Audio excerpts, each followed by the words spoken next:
Hello, chess friends. This is International Master Valeri Lilov, and welcome to today's YouTube webinar. So, yes, I'm trying to adjust my microphone now. I do hope you can actually hear me. So, today we're going to be talking about Double Fianchetto. Now, who knows what Double Fianchetto is?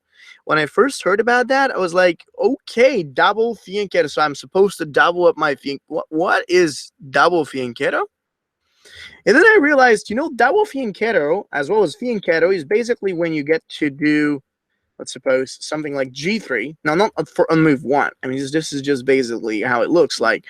And then you do bishop g2, then you do b3, and bishop b2. I mean, fianchetto is when there's a bishop that's developed like that in between the two pawns, and it actually applies a pretty strong tension on that diagonal.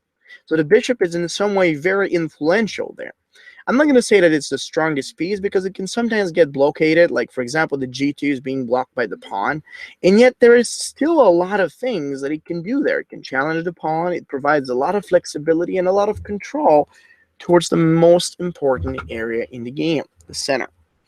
Now, I want to say that the double fianchetto approach could be used for pretty much anything, starting from an opening repertoire to a middle game like pattern towards an endgame superiority. This is actually a fundamental concept that a lot of books and a lot of chess trainers do not even talk about. Now, if you ask someone, should I play the double fianchetto? They'll probably tell you, it's for, people who don't want to study. And I actually love that fact. It's not that I don't want to study, but I like something that's so strong, flexible, and I don't have to study so much about it. That is perfect for club players and people who are just lazy on studying openings, and they want to have something that will just get them through the opening to good middle game in which they could still use the power like they're actually going to play a very heavily theoretical opening. So it has the same potential. It has twice less theory, maybe even more than that, and it's actually very easy to learn. So I'm going to teach you today all the patterns you have to know about double fianchetto, when to use it, how to use it, why is it important at the different stages of the game, and more importantly, now don't forget this, I'm going to show you how masters prove that. So it's not just me blabbering, but you could actually see how that happened.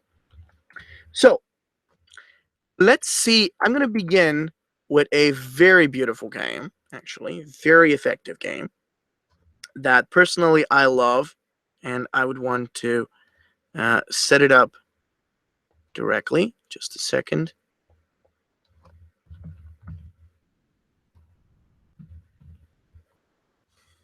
Okay.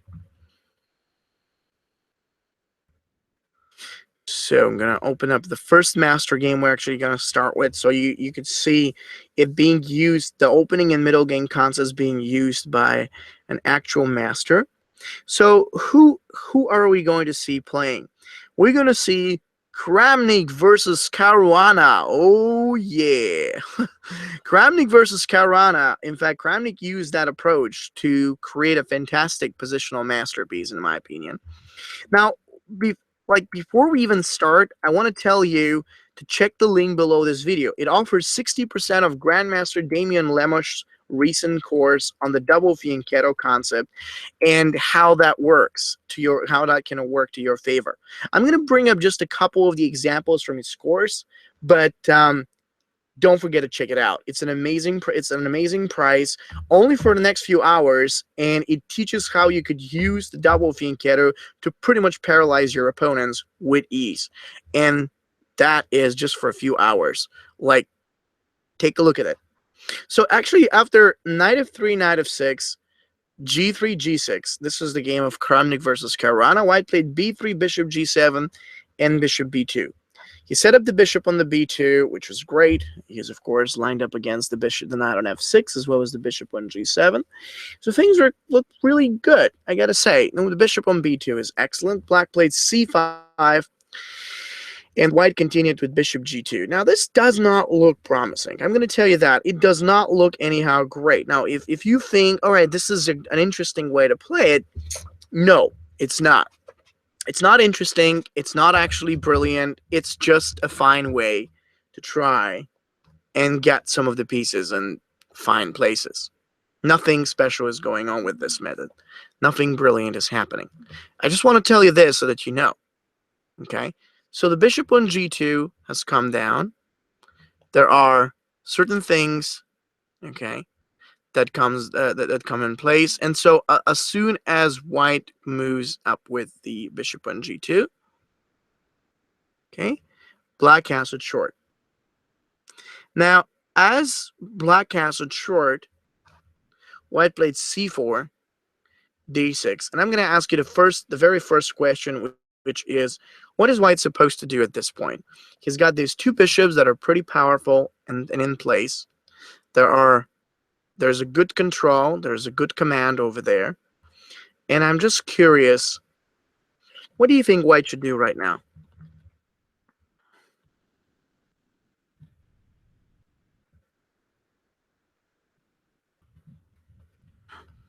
So what will be the best direction for white and his pieces? I mean, let's take a look and think about that possibility.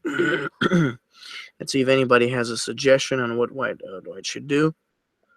Okay, anyone care to tell me? Okay, so let's see. Castle. Yeah, I don't think castling is actually a bad idea. I think it's fair enough. We can do this. But then there is the d4 move, and I think d4 is just a whole lot better. Not only because of the fact we control the center, but also because of the fact that the sooner this move really takes place, everything's great. White's going to get the two bishops. He's going to get the absolute control around the center, and he's going to have everything else, in between that. It's good. It is very, very good to do. Very good to see. Very powerful to follow. Well, after the move of pawn to d4, as it happened, surely there is nothing that you could probably see and say, all right, this is brilliant for white. Not really.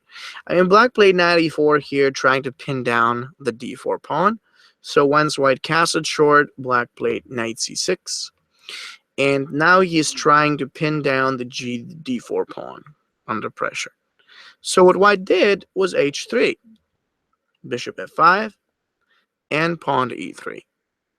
So as white supports the center at this moment and he's ready to move out the knight and the queen, black decided to play with the move of knight f6. Now, I'm not so sure as to why he did that move. Probably he was worried about knight h4 or so, but you could see the strength, the inner power that white has, like growing by both these two bishops. They're really good as they stand. They're really important.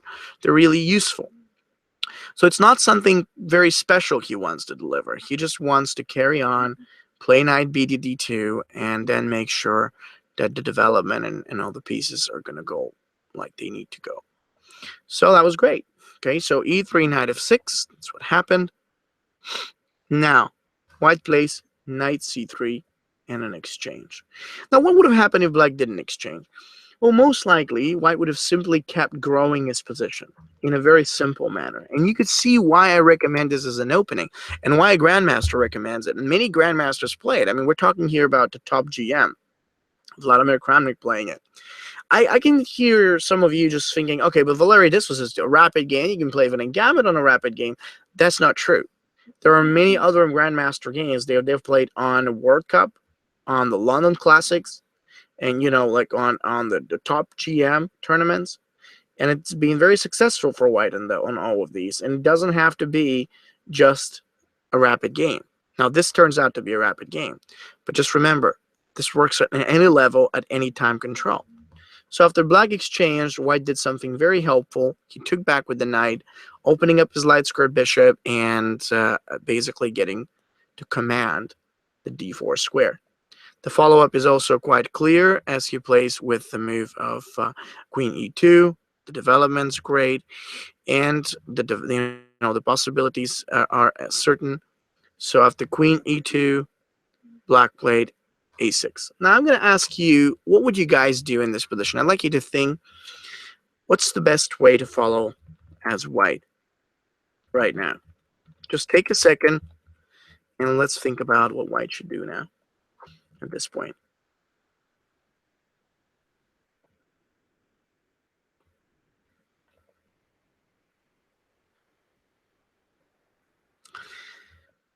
Well, the way I see it, the way I'm looking at this position, it actually feels pretty good.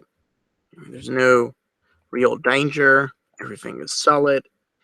We just need to find out how to complete the development and make it work in the right way. Now, this is not easy. Nobody says it is easy. But let's just think about this. How to do, the plan from this point on. Rook A D1 or Rook F D1. I would say that Rook A D1 is fine. But actually what I'm thinking about as most important, even more important in this position, is to play Rook F to the D1. Now, why is that? It's because after we play with the move of Rook to the D1 just like that, this move is going to help in a couple of different ways. First of all, what's going to happen is that, you see, first and foremost, we're just going to get the Rook directly against the opponent's queen. And then essentially we can think of a move of e4. There is knight d5 too that will take place. It's actually, there's a lot of moves that are seemingly perfect at this point, and they work beautifully. They work in a flawless way. Okay, so like this is a great way to play it.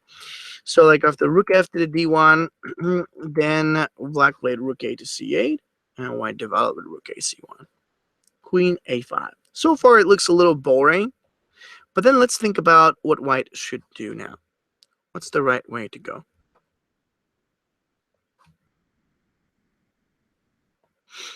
Anyone? Let's see what ideas have you got in this position for white.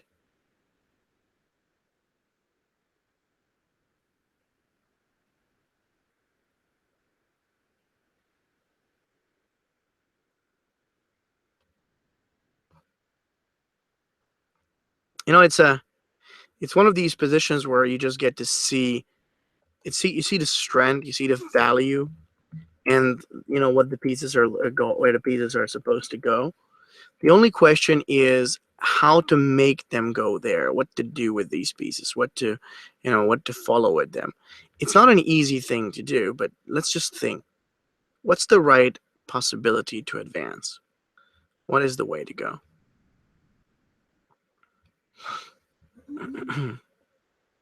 It's a very interesting question. Anyone? A3. Perfect. Just don't let your opponent have advanced pieces, okay? The moment you get your opponent is going to get a piece just like this, he's going to be strong. He's going to be powerful. He will utilize those pieces in one way or another to create more threats and cause issues. This was beautiful. So the first thing that white actually decided to do in this type of position was to restrict the black queen and do this quickly. A3 is excellent. A3 with an opportunity to follow up with the with the B4. So the black queen will no longer stay for that long out there, and it's just as soon as we have that, we are ready to attack against it, and it's excellent. So after that type of move, certainly black has a problem, and let's see, A3.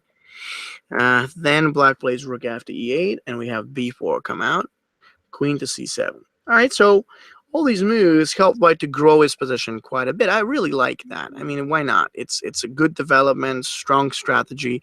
Things are working out perfectly fine. So how to advance right now? How to go and do certain things at this point?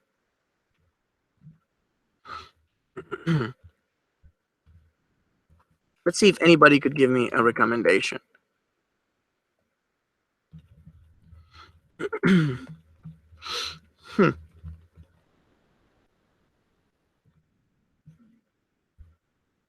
Yeah, I have to tell you, number one about these positions is you shouldn't hurry. Now, knight d5 is what I got as a suggestion. Very interesting, good-looking move, but I told you, don't hurry. Unless you're like 100% certain that this is the move you want to do and this is the move that will help you to just take advantage, I don't recommend you to go for it. And here is the simple reason why. If you jump with such a move and you hurry things up, what's oftentimes is actually going to happen is that you will be pushing the position. So your opponent can just exchange, like he could actually do the exchange in here. And then after the move of knight takes to the d4, then we see knight takes d5, I'm sorry, pawn takes d5, knight takes d4. There is going to be not even a chance to take on d4 normally. So why do I have to take back with the bishop? And all these exchanges more or less help black to do his things right and to punish us for being impatient. Now remember this, the fact that you stand strong or you have a good position by no means suggests you should be able to use this to your favor. And I want to emphasize on that point. You should not hurry. Hurrying, rushing things up is a bad idea. Give yourself some time. There will be time when you can rush and where you can do things in the way you want to do them. No problem. But it's not now.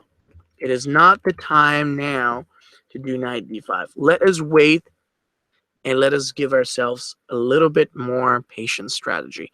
So actually, after the move of queen to the c7, white simply played knight b3, escaping from the possible exchange. Black played queen b8, and what is white's best move to do right now? Let's think about it. Good position, strong control. We don't want to rush it, and at the same time, we want to be able to grow the position and make things work. So how does white get it?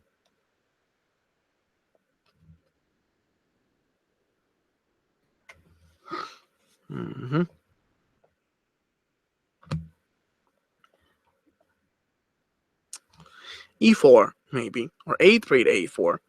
Yeah, I like that. These are safer moves. A4 though doesn't work because the b4 is going to hang. E4, white didn't want to pick it because you see the problem of the move like that is it's going to be a little too weakening. I mean, if you really think of it, it's going to close down the bishop and it will be a little, I don't know, it will stand a little off there.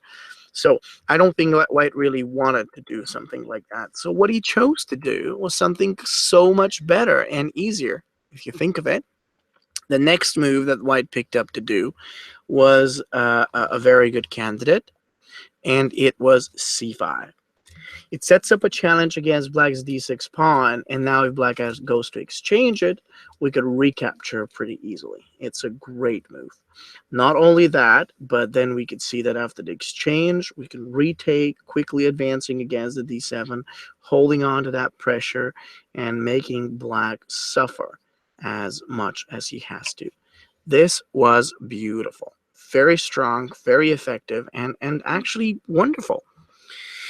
You see, black saw the danger. He didn't want to allow this, but then he had to. So you played bishop e6, and then after knight d4, knight takes d4, e takes d4, now you realize what this is all about. Not only that c5 is being fairly well played, but then you could see white can do moves like rook to the e1.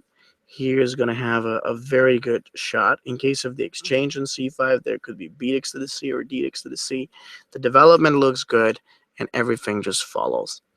So now black played with the move of bishop to b3 and rook e1. So up here, black played pawn to e5.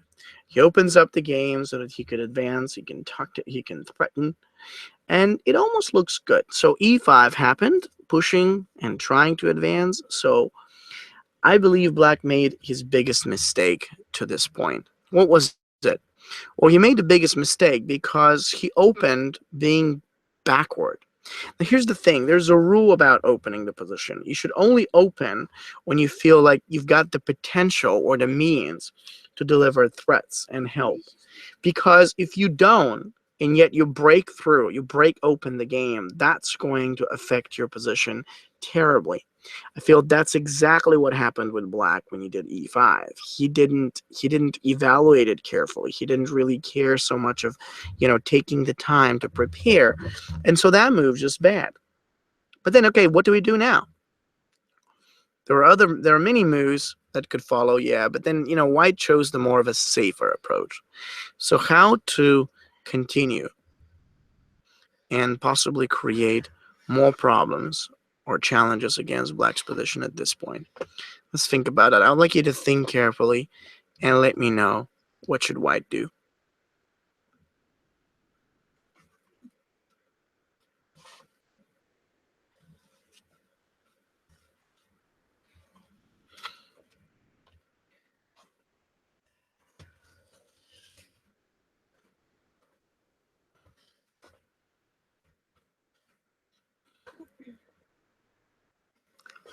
So, does anybody have a suggestion on how white is supposed to respond to black's pawn pushing at the d5 square, or the e5 square?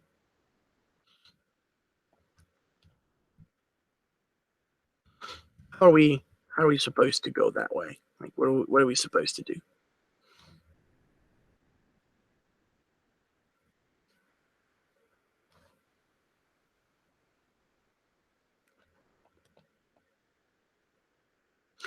The way I look at this position, I know black is wrong. And I know that we have to exploit it. But there comes the concept of precision. You see, in chess, you don't have to be precise in a lot of the moves. What I mean by that is that many of the moves that you're thinking about are going to be, simple, straightforward. You don't have to be really thinking too much about it. So what I'm saying is that you just choose an intuitive move and you're okay. You're fine with it. However, when it comes down to a position of this kind, especially as black has moved the pawn to the e5, now we've got to be very careful. He is breaking through, trying to open up the game. He's going to advance and engage powerfully around the center. And we need to do something quickly before it's too late. So the first move that white did was d takes e5. And then as soon as black actually captures with the rook, white played knight e4. You see, he didn't do anything special. Remember, the exotic way of playing in such positions is not going to help. You have to make things just simple. This is called simplifying. It even has a rhyme to it. It's like a simple move in a simple position, in a complicated position, gives you more possibilities than anything that is overly complicated or challenging or difficult. So white knew that, and he wanted to make sure that with d takes to the e5, everything just works out perfectly. There's no complications. There's no tactical sequences. It's just a good idea. So in fact, after that move, black is mostly a little behind, and he's not going to do. So I'm going to do too many things. Don't forget that oftentimes this is what we need to do, just to concentrate on exchanging. Let's exchange, let's open, let's keep it up, and let's have our pieces ready to advance no matter what. Okay, so d takes d definitely took place. Now, what's going on next? Well, as soon as that move actually happened, then black decided to play with rook takes d5, and white jumps in with knight e4. Now, I want you to understand exactly what I meant to say in the previous move. Look at white's preparation, and then look at black's preparation. White has everything going for him. He may not be even attacking, although he is attacking. But every single piece feels perfectly in place to do whatever white actually wants to do. He can do it anytime. Now, I want you to look at black. Now, black doesn't get to have anything, because most of his own pieces are totally backward, and they have no way of moving forward, advancing, or just being anywhere. This is what matters most. So with the move of knight to the e4 and the threat that we're creating against the black rook and the knight, things look actually perfect. So after knight e4, black played rook takes to the e4. Now that is a very interesting move. So why did black really do this kind of move? Did he have to do the move? No, I guess he could have probably moved it back to the e6. But then you understand, if you moved it down to e6, he would have lost. How? Well, there's so many ways. Now I'm just thinking about which one is the most precise one. And you know what I find is that if black just plays the rook on e6, most likely we can just play bishop takes f6. Yeah, I think that's the most effective. Take, and then after that move of bishop takes f6, then we can try knight takes f6, and then queen b2. That pretty much puts an end to black's misery. That's what happened when the position opens and you are ahead in development and control. This is what takes place. The game opens, you get all the different tactics and possibilities, and then he's done. Pretty much, he's finished. It was a great variation. It was a great sequence. And so black saw it. Black felt it, and he couldn't do anything about it. That was move 27. No, black didn't do it. He played rook takes d4. Bishop takes d4. You see the power of those bishops. The reason why white wins is because of those bishops. That's the power of the double fianchetto. It's simple, it's effective, and yes, I mean, you're probably going to say, but Valeri, if he plays right, he's not supposed to lose. Right, but then how many people play absolutely precise in chess? Masters do. And if you're not going to be playing against some top GMs, I mean, keep in mind, Kramnik is a top GM. He's in top, like, he's top 2. I mean, like, I suppose you're not going to be meeting the world champion anytime soon. But even if you do, I mean, you see 2,800 is being destroyed by this opening. So that's pretty convincing to me. So anyway, after queen a7, b takes to the c, look how good everything looks. And it's just white, all that he did in order to win this game in such a fashion was just to set up the 2 bishops and keep building his position in a very simple fashion. Now I'd like to know if anybody can tell me what is white's most effective way to convert his advantage and probably try to move forward.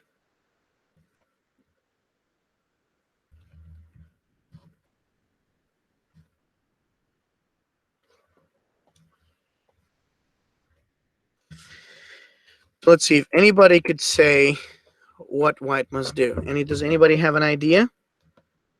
Anyone? Queen e3. Bishop d5? Absolutely. That last move, it's great. So the move of bishop to the d5 isn't just going to be exchanging the black bishop. I mean, on the surface, that's exactly what it does. But a little beyond that surface, you realize what it really does. And what it really does is to completely and inherently weaken the whole position and the structure within black's territory. That move was just brilliant. I love it from the very start, and it's just so good. When the bishop came on the d5 square, it was brilliant because then obviously there's so much to worry. Black played with b5, and then white did queen to e3. He hits the knight on the c5. He sets a pressure against the e6. The majority of black's pieces were, very weak, and actually after queen e3, no matter where he goes, we're just, like tearing his position apart. Like imagine bishop f8, bishop takes the e6, f takes d6, rook d8, and now we have the f8 being hit, we have the c5 being hit, and the opponent is losing. One of the most instructive moments, one of the most important ideas of such a position is just seeing how it all works out. Expanding the position, getting to strengthen, your pieces, and then just like making it all sink in within the position, like a queen e2, a rook d1, a rook c1, a3, b4. Just every single move was really effective. Also, one other thing that I believe white did beautifully was not to hurry. Like, how many people are just going to jump with the knight on d5 now? A lot. They'll just say, oh, that's great. I'm going to bring up my knight, and I'm just going to attack, and I'm going to do this. But then think about it. It's not that easy. If it doesn't work, you would destroy everything that you were building up to that point. So only jump and attack and put pressure like that if you're certain. Like if you're 100% certain, I'm going to do it, and I'm winning. It's important. So like if this is a very instructive game. Now, if you want me to send it to you together with my suggestions and annotations, please do not forget to check my email, which is actually Valeri Lilov@gmail.com. You can send it to me. Just mention a small request. Valeri sent me the the PG with the annotated games. I'd love to do so, and you can check them out on your own, or you can just send me directly a message through my website. I'd love to actually say give you give you an input on those games and send you my comments so you can review them again if you're a fan of this opening.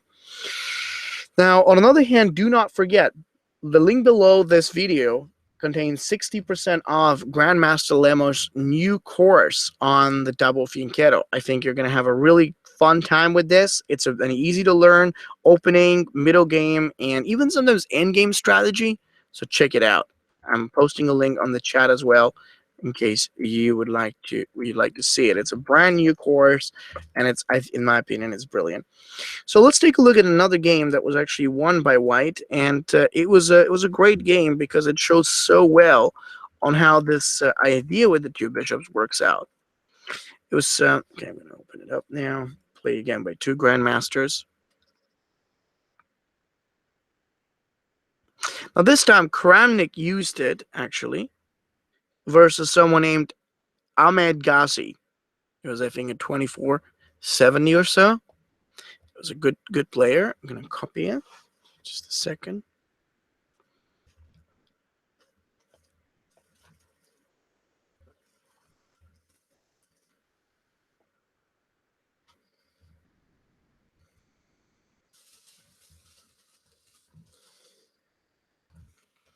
Okay.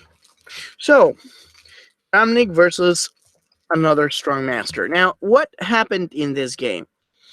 Basically, what happened is he played with knight of 3 d6, g3, g6, bishop g2, bishop g7, castles, knight of 6, and b3. The double fianchetto system is once again in play, and then as white pushes with bishop to the b2, e5, and c4, things start to look even better. Black moved knight d7, and now white plays d3. See, there's nothing so special in White's development. Really nothing. It's just a good set of pieces and pawns in relation to the center. White would love to make moves like knight c3, maybe even knight d2, pawn to b4, whatever you call it. It's a very, very easy position. What about Black? Well, I think he might have a little bit of a problem.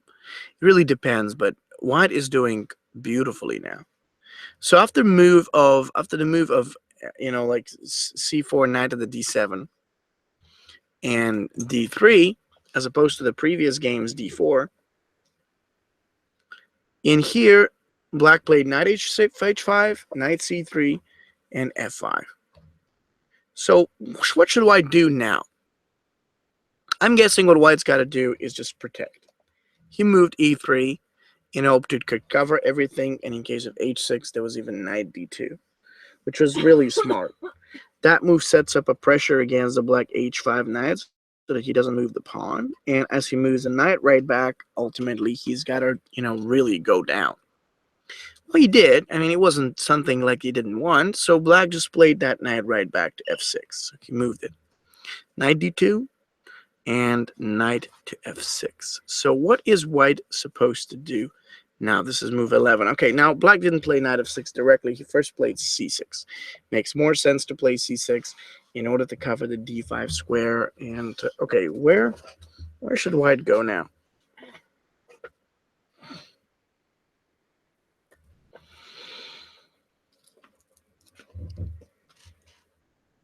It's a good question. Really interesting one. Does anybody have an idea on how to play a close position of this kind? You see, here we're seeing the double fianchetto being useful in a close position where it's not supposed to be. I mean, those bishops are not really supposed to do so much. So b4 or queen e2, absolutely one of these. White played b4. He knew that if he wants to be successful, he's got to open up quickly, and this is the best way to do it. With the move of pawn up to the b4. We're getting to use this excellent, and I want to say it, really, really good, like challenge and attention. Black has much to be concerned of, much to be worried about, and it works great. Let's see it. So what ultimately happens in this position is that there is a great way to use it. We have this excellent development, and things are working out perfectly. Let's keep up the development. Let's keep up the pressure, and let's hold black a little bit more backward and down in his position. White did it beautifully. Let's see. I mean, what happens after the move of pawn up to the b4? Well, I mean, as soon as the move actually did happen, then black played queen c7, and white's builds behind it. Remember, there's strong pawns out there. It's really never about just having them around. It's about building beneath them. So with the move of knight b3, white is able to very effectively build and set up his pieces right behind those pawns. It's a great move. So what happened? Knight b3, queen. Okay, so just a second. All right, now knight d2 b4. Actually, no. See, black did not play queen c7. That's a variation. He played knight df6. That's the move. Okay, so now white plays b5, challenging. The whole point of white's strategy is just let's move against the black whole queen side. Really, there's nothing else that needs to be done. All that we want to do is move ahead against the center, the queen side, go ahead with moves of bishop to the a3, and it's pretty terrific. So let's do it. b4, and then after the candidate of b4, black played c. You have d5. All right, so take a look at this position. This is a super important position, very similar to the previous example, in which basically black got to, open up the center, and when he was unprepared or undeveloped. We have the same sort of situation right here. So what is white supposed to play now?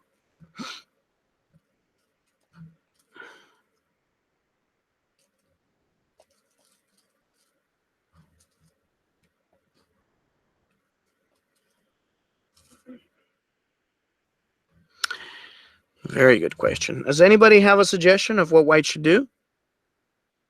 Queen c2. Not a bad idea. I kind of like it, actually, if you think of it. So why not? Let's do, if we play queen to the c2, we're going to get the chance to move the queen along. I just don't think that it's as good. I just don't think that it will be as powerful. There's got to be another move coming. There's got to be something else. Queen c2 is just way too passive. Don't rely on moves like of that kind. Don't do them. Think about moves that are going to be active, aggressive, and will revolve around you just being more committal, more consistent with your plan. So what should white do now? Anyone? C takes D, C takes D, and E4. Not a bad idea. You know what? Not a bad idea. I think that could work. There is, however, a problem. Okay. And what is the problem? I mean, let's just, we want one thing and one thing only. As soon as black has moved with the pawn onto the d5, what we need to do is exchange, quickly tear apart whatever pawns and pieces he's got around, and attack him. What white picked up to do was exactly this. B takes to the c. He's not that prepared, and above all else, he's under pressure. So white uses that in a perfect way to move along with his queen, set it forth on the a6. So now c6 and both d5 and c6 are under pressure. Black has to do e4, and then white plays knight b3. He moves up. He's standing forward to the c5. We get to see the d7. We get to see the d5. We get to see the knight. And white's solid pieces moving forward. It is an excellent way of really bringing all of that into pressure. So black saw it, and he didn't want to allow it. So he decided, you know what, maybe your attack is strong, but that's only when your queens are on the board. So I'm going to do everything to try and push away your queen, and that way you're going to lose your tactical resources. He was very brave about that, because it actually doesn't look so bad. If you think of it, this is a smart way on how black could get rid of the white queen, and actually succeed with whatever he's trying. It's not a bad idea. So what would you guys do?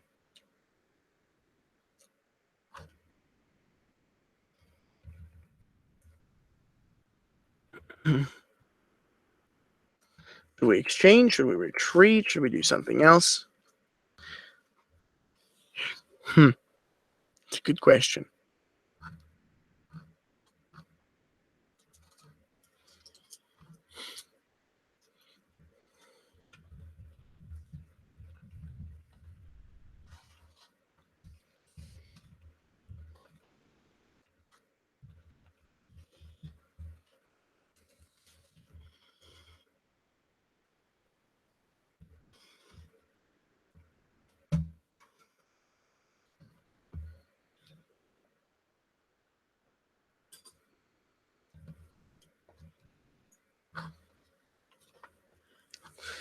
Queen a3. So many moves suggest that, so many people suggest that white should move the queen away. You know what?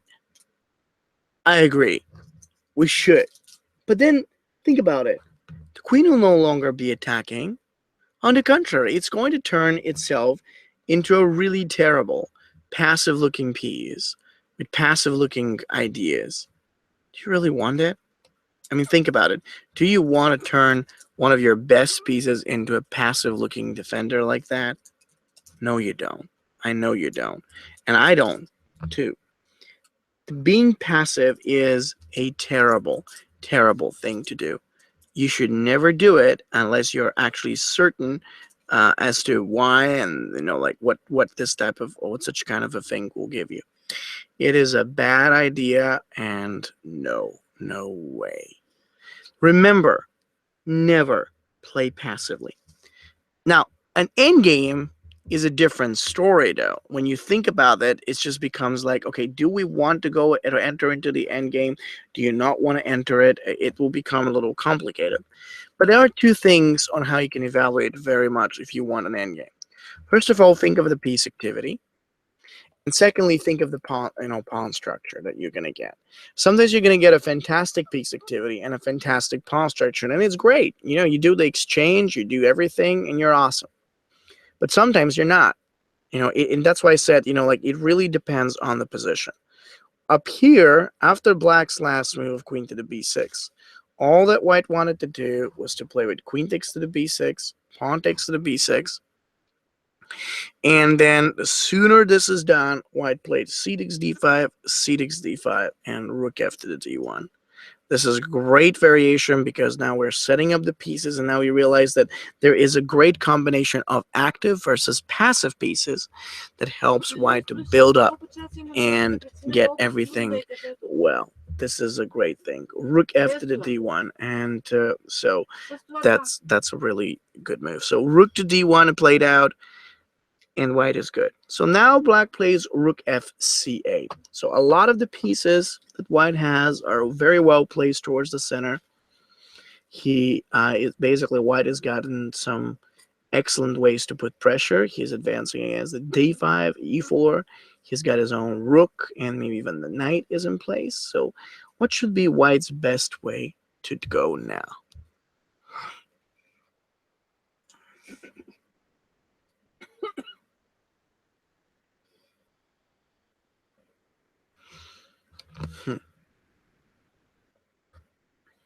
What is a fianchetto? This is a fianchetto. Here's a good fianchetto. That is basically what a fianchetto is. Now, Rook C1. Bobby Fischer said Rook C1. I mean, thank you. That's not a bad move. But then, Rook C1 just does not, seem to work too well in this case. So, I think that a move of Rook to the C1 may be nice, but it's not going to be that strong. It's not what we want. Okay, what does white want to do in the position on move 20?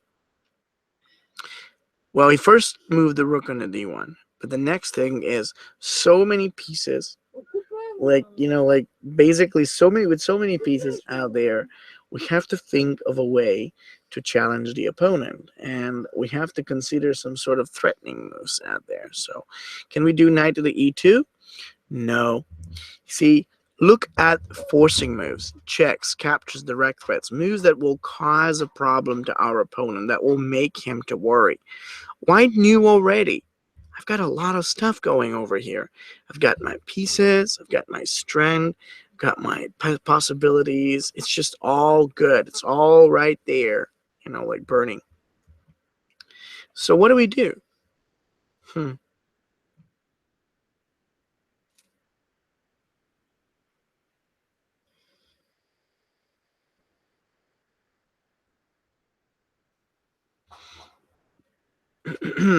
Interesting.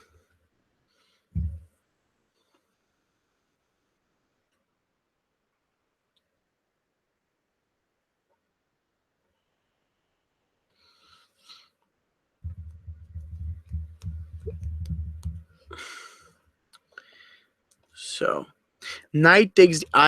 You got it. You got it, and I totally agree. If we destroy the pawn on d5 together with the pawn on e4 and the whole pile of pawns and everything around the center, there will be nothing to stop us from just pushing black down and destroying him too. This is what we need to do. This is a great idea in this position. So it's a very brave move. It's a ballsy move. It's not like to say that you can just say, oh, I'm going to take that pawn sacrifice because I'm great. I'm prepared and I have everything. You can't say that. I mean, not at this point. Okay, so you have to be very careful about such a position because, maybe it's good or maybe it is just bad. In that specific position, I love the way on how White is actually setting it up. With the sacrifice, then, it comes in just in time. Powerful, effective, and very dangerous to Black. Well, actually, after continuing with this move, White is just winning. And that's what the Fianchetto provides you. Take a look. Knight takes d5. Then Black can do on move 21. He played knight takes d5. Bishop takes g7. Knight takes d3. F takes d3. Knight takes g7, d takes d4. So White is taking down the black pawn. We've got the light square bishop ready.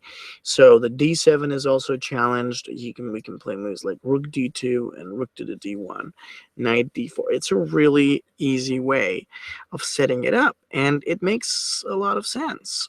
So d takes d, Black played with bishop e6, and then White actually played with e takes f. Bishop takes b3, a takes to b. It's kind of interesting, but White has a solid extra pawn, and there is nothing that Black can do. Nothing at all. Rook takes a1, check on d5.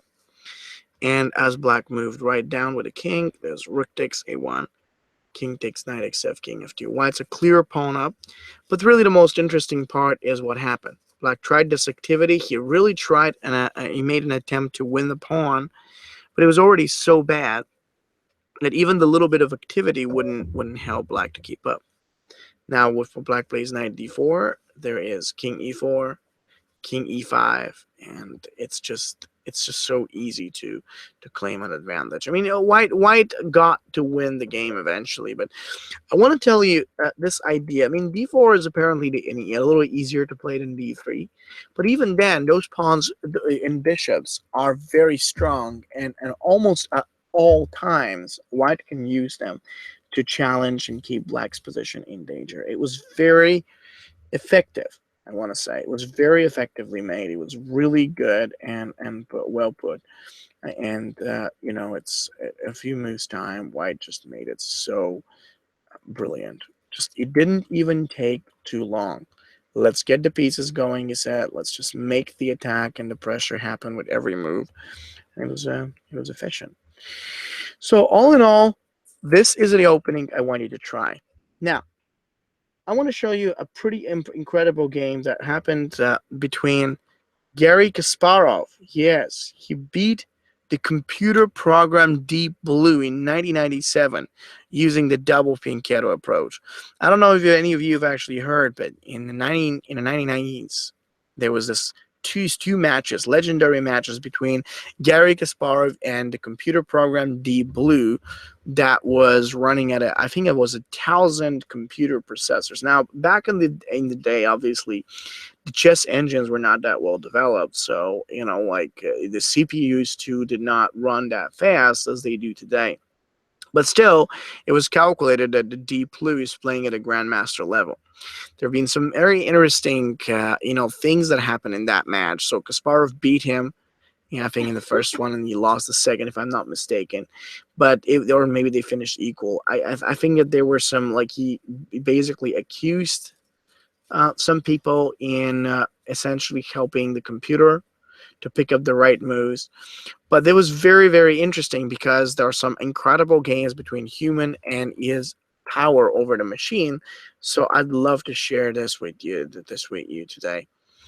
All right, so Kasparov is playing white. Now, once again, if you want me to send you the PGNs, the annotated games of these matches, don't forget to just send me a little email, which is to, through my site, tigerlilov.com, or directly on my email, valeri.lilov. Just ask me for the PGNs of those games. I'd love to provide them for you. And also, don't forget to check the link below this video, which offers 60% off the new Grandmaster Lemos course on Double Fianchetto. It's only available at this fantastic discount for a few hours, so do check it out. So let's see Kasparov and at least the way on how he handled the opening in this game. He played g3, bishop g4, and b3. So it's a very unique, quiet opening. Sets the bishop on the d2, b2. Then there is the move of bishop to the g2, knight gf6, short castles, c6, d3, then bishop to the d6, and knight b to d2. Castles, h3, bishop h5. So you see, Kasparov didn't want anything too special. What he wanted to do was to build up with some strong pieces. And even though this seemed like a very passive development, it worked perfectly against the computer, as the computer usually needs an open position so it can use its power. Being in a bit of a closed position, Black didn't know what to do. So he moved some very bad moves like g5, which creates a long-term weakness. It's just that the computer could not calculate how this weakness will be exploited by Kasparov. So he made the move of g5 in an attempt that probably this is going to match well. Unfortunately, the long-term weakness is something that only a human can figure out based on his intuition. It can't be calculated. The pawn on g5 was never going to be attacked in the short run, but many moves from now, it becomes a very imperative weakness, as the Black king side is without defense. So White played e4 there, and then like after e4 and rook to the e8, and so like e4, rook e8, White played with the move of knight to h2, and now what we see is that Kasparov just sets up a plan. What is the plan? Improve the pieces.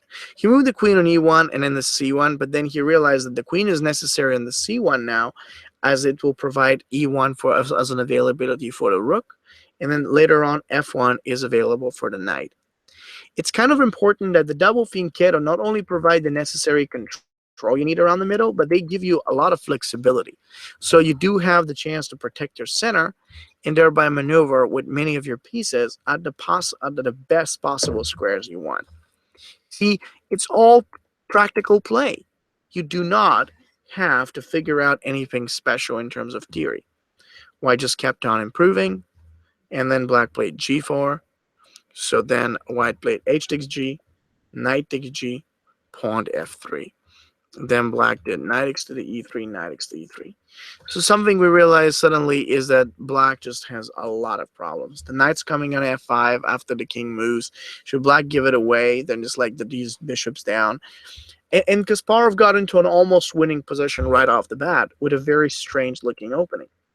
Yet, the value of the two bishops being pushed together on perfect diagonals helped him big time with the tactics, the different sequences, and the resources that each of them provided.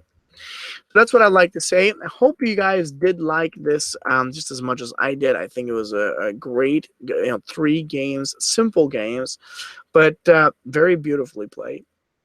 Kasparov was one of these great players who just loved harmonious position, and you can see it even in his recent games. He played a friendly match earlier this year, versus Nakamura and Karana, and he destroyed some of them in these games. So I think he beat Nakamura in Blitz beautifully. So he appreciated that opening in the line. I've seen Carlsen play that G3 B3 a lot of times, and while strong players are going to say this is dubious on our level, I do recommend it to you, and I think that it could work really, really well if you study it nicely. So don't forget to check out Grandmaster Limo's new course at a fantastic 60% off discount.